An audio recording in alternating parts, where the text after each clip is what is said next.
Today I'm going to talk about putting together multiple images shot with a drone in a panoramic stitch. Now the backstory is that there's a potential client that had this rendering you see on the screen here, and they wanted to recreate this image. So I got the drone up in the air and tried out a few things. So let's walk through it.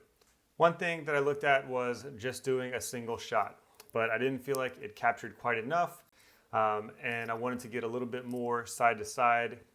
And it also seemed like their rendering was shot from a bit lower to make the image look a little bit more grand maybe, and maybe from a little bit closer up, so kind of like more wide angle.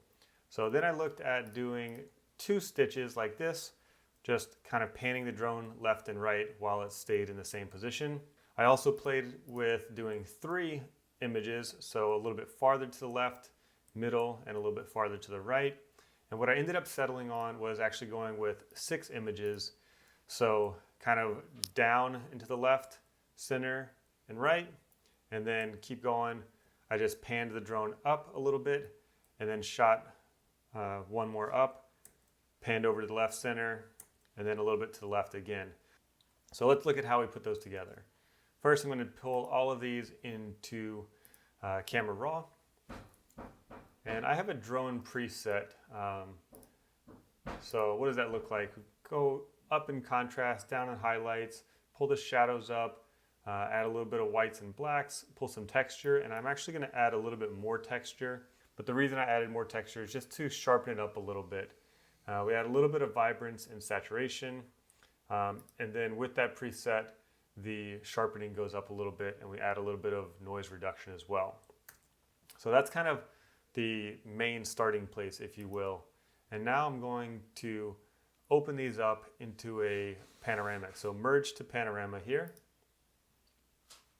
And what this will allow me to do is have the entire image merged together, and I can still edit the raw controls. So I'm going to merge that together. It's going to ask me where I want to save it. So I'm just going to save it in this example folder here, and it adds the Pano to the file name there for me, which is nice. So cool, now I have a clean panoramic that I can kind of start to play around with. So first thing I'll do is I'll come in, kind of crop out the edges, but not the edges at the top, because the sky is easy to fill in with content aware fill in Photoshop. So I can leave that kind of open up here. And then of course I'm going to make sure that all my lines are straight. So I'm going to go to some straight lines on the building that is the subject of the photograph, and I'll trace these. Now I'm going to play around with the settings here. So I'm going to bump up the exposure a little bit. I'm going to add a little bit of dehaze, and I'm going to warm up the photo.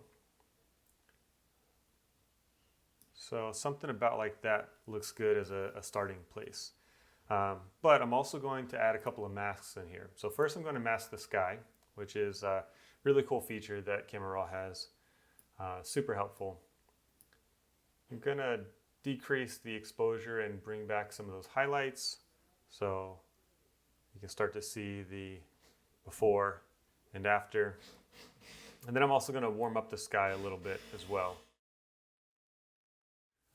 I might end up cropping off some of this right side, but in the event that I don't, or that the client wants to use it, I'm going to take a brush and brush in a little bit of recovery over here on the right side as well.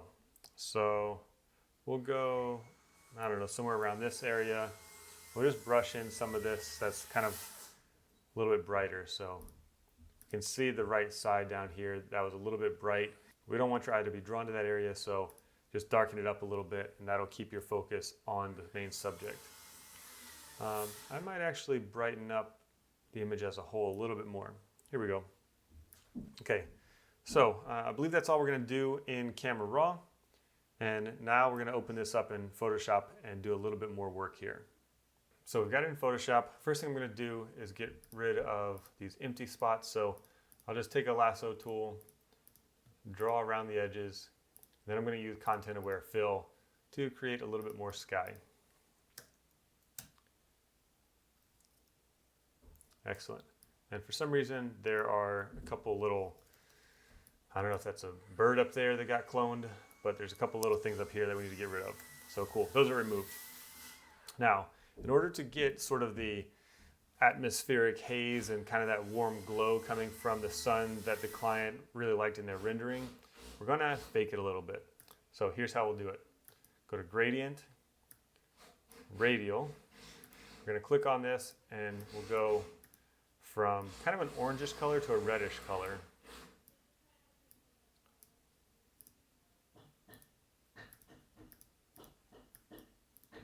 Cool, so it's going from orange to red to transparent. While this box is still open with the selection tool selected, we're going to move this radial gradient over to the source of the sunlight. So we're going to put it there, and then we'll click OK. If this box wasn't open, you wouldn't be able to move that. So you have to double click on this and have this box open in order to move where your gradient is. We're going to switch this to screen mode, and we'll kind of play with the opacity. So I don't know, maybe 50%, maybe 40%. We'll leave that for now. And then we're going to adjust the gradient a little bit as well with a curves adjustment layer. So we're going to brighten it up a little bit. And then we're going to go to the red, bring up the reds just a touch, and bring down the blues just a touch.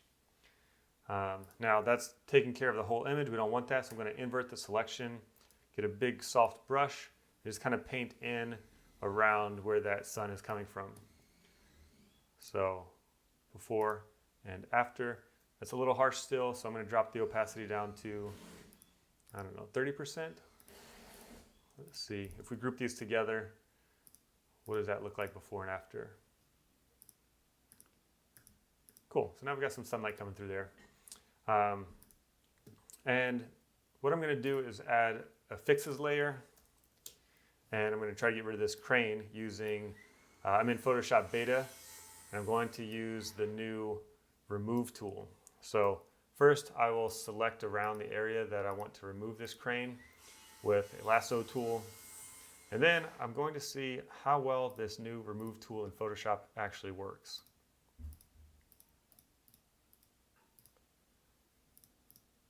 I want to leave as much of the surrounding information as possible so that the AI knows what's good and what it can pull from. So for that reason, I'm going to leave this space in the middle. And now I'm going to use that remove tool. Turn off that group of adjustment layers.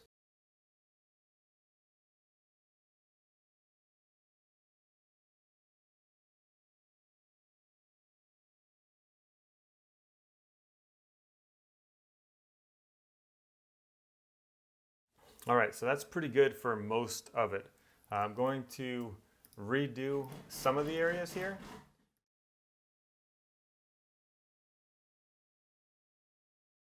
I'm going to go ahead and remove this little thing sticking up because why not?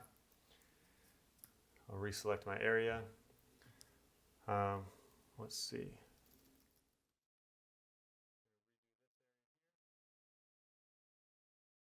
That looks pretty good actually.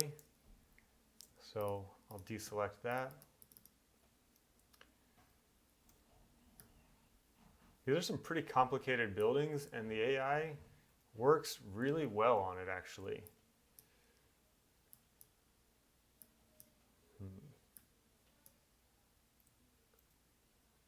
Yeah, it's looking pretty good.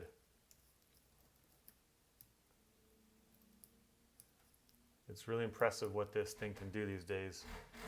This is not perfect, but it's really small and in the background. So I think we can probably get it usable with this remove tool without doing a ton of work or without, sending it out to an editor that's going to charge you a bunch to get this done. Wow, look at that. That's amazing. Yeah, I mean, we've got some little weirdness going on right here, but man, even that takes care of it pretty well. Yeah, I'll take it. Wow, look at that.